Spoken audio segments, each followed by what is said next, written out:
اعوذ باللہ السمیع العلیم من الشیطان الرجیم، بسم اللہ الرحمن الرحیم۔ اللہ کے نام سے شروع کرتی ہوں جو بہت ہی مہربان اور نہایت ہی رحم کرنے والا ہے۔ روحانی وظائف چینل کی طرف سے تمام ویورز کو السلام علیکم ورحمۃ اللہ وبرکاتہ۔ میں اپنا چینل روحانی وظائف کے ساتھ آج آپ کی خدمت میں رمضان المبارک کا ایک ایسا عمل لائی ہوں کہ جنت میں آپ کو جگہ بھی مل جائے گی اور دنیا میں رزق کا ڈھیر لگ جائے گا۔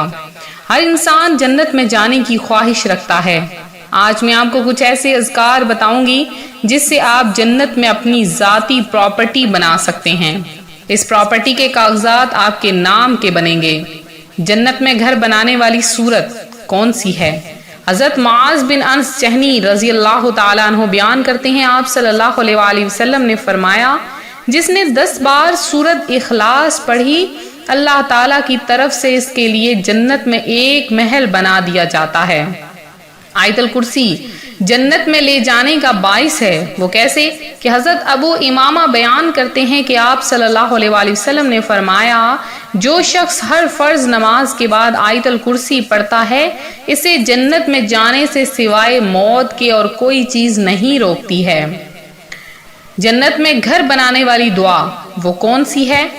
ربی ابنی لی عندک بیتن فی الجنہ، اے میرے رب میرے لیے اپنے ہاں جنت میں ایک گھر بنا۔ سورہ تحریم کی آیت نمبر 11 ہے۔ جنت میں درخت لگانے والے کلمات کون سے ہیں؟ سبحان ربی العالی، جب ہم پڑھتے ہیں کب؟ سبحان اللہ، الحمدللہ، اللہ اکبر، لا الہ الا اللہ، اے اللہ تو پاک ہے، تمام تعریفیں اللہ کے لیے ہیں، اللہ سب سے بڑا ہے، اللہ کے سوا کوئی معبود نہیں۔ آپ صلی اللہ علیہ وآلہ وسلم نے فرمایا، جس نے سبحان اللہ، الحمدللہ، اللہ اکبر، لا الہ الا اللہ پڑھا، ان میں سے ہر ایک کے بدلے جنت میں درخت لگا دیا جاتا ہے۔ جنت میں کھجور کا درخت لگانے والا کلمہ ہے سبحان العظیم وبحمدہ، اے اللہ تو اپنی عظمت کے ساتھ پاک ہے۔ حضرت جابر رضی اللہ تعالی عنہ کہتے ہیں، جس نے سبحان اللہ العظیم وبحمدہ پڑھا اس کے لیے جنت میں ایک کھجور کا درخت لگا دیا جاتا ہے۔ جنت کے دروازے سے داخل ہونے والا اور جنت کے خزانے پانے والا کلمہ ہے لا حول ولا قوت الا باللہ، نہیں ہے نیکی کرنے کی طاقت یا گناہوں سے بچنے کی مگر اللہ کی توفیق سے۔ حضرت قیس بن سعد رضی اللہ تعالیٰ عنہ سے روایت ہے کہ میرے باپ نے مجھے آپ صلی اللہ علیہ وآلہ وسلم کی خدمت کے لیے ان کے پاس بھیجا۔ آپ میرے پاس سے گزرے اور میں اس وقت نماز پڑھ چکا تھا۔ آپ صلی اللہ علیہ وآلہ وسلم نے اپنے قدم سے مجھے ٹھوکر لگائی اور فرمایا، کیا میں تمہیں جنت کے دروازوں میں سے ایک دروازہ نہ بتاؤں؟ میں نے عرض کیا، کیوں نہیں؟ آپ صلی اللہ علیہ وآلہ وسلم نے فرمایا، لا حول ولا قوت الا باللہ پڑھا کرو۔ حضرت ابو موسیٰ رضی اللہ تعالی عنہ بیان کرتے ہیں، آپ نے فرمایا کہ لا حول ولا قوت الا باللہ جنت کا خزانہ ہے اور دنیا میں رزق کا ڈھیر لگا دیتا ہے۔ جنت مانگو، اس دعا سے ضرور ملے گی۔ اللہم انی اسألک جنہ الفردوس واعوذ بک من النار، اے اللہ میں تجھ سے جنت الفردوس کا سوال کرتی ہوں اور جہنم کے عذاب سے پناہ مانگتی ہوں۔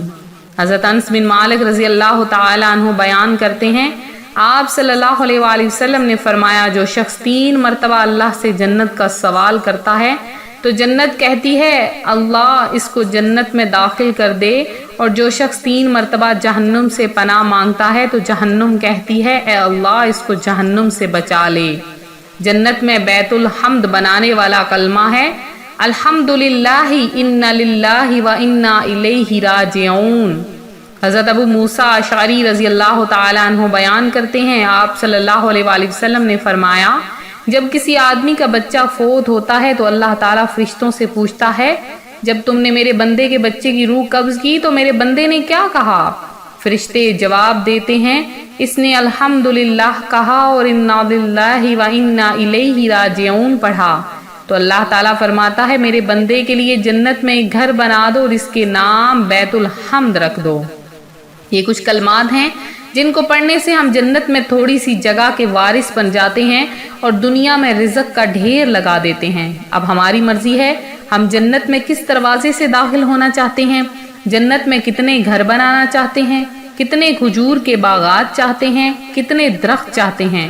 آج ہمارے پاس وقت ہے، ہم جنت میں اپنے لیے جگہ بنا سکتے ہیں۔ دنیا میں گھر بنانے کے لیے اور باغات لگانے کے لیے ہم اتنی محنت کرتے ہیں، گھر پھر بھی قسمت سے ملتا ہے، لیکن تھوڑی سی محنت سے ہم جنت میں اتنی جگہ کے وارث بن سکتے ہیں کیونکہ یہ نیکیاں باقی رہنے والی ہیں۔ تو یہ تھا ہمارا آج کا عمل، امید کرتی ہوں آپ کو پسند آیا ہوگا۔ مزید روحانی وظائف حاصل کرنے کے لیے ہمارا چینل روحانی وظائف کو ضرور سبسکرائب کر لیں اور ساتھ دیے بیل آئیکن کا بٹن بھی پریس کریں۔ جن بہنوں بھائیوں نے خصوصی دعا میں حصہ لینا ہے اپنا نام کمنٹ سیکشن میں ضرور میسج کریں، آپ کا نام خصوصی دعاؤں میں شامل کیا جائے گا۔ ملتے ہیں اپنے اگلے وظیفے کے ساتھ، دعاؤں میں یاد رکھیں، اپنا خیال رکھیں، فی امان اللہ۔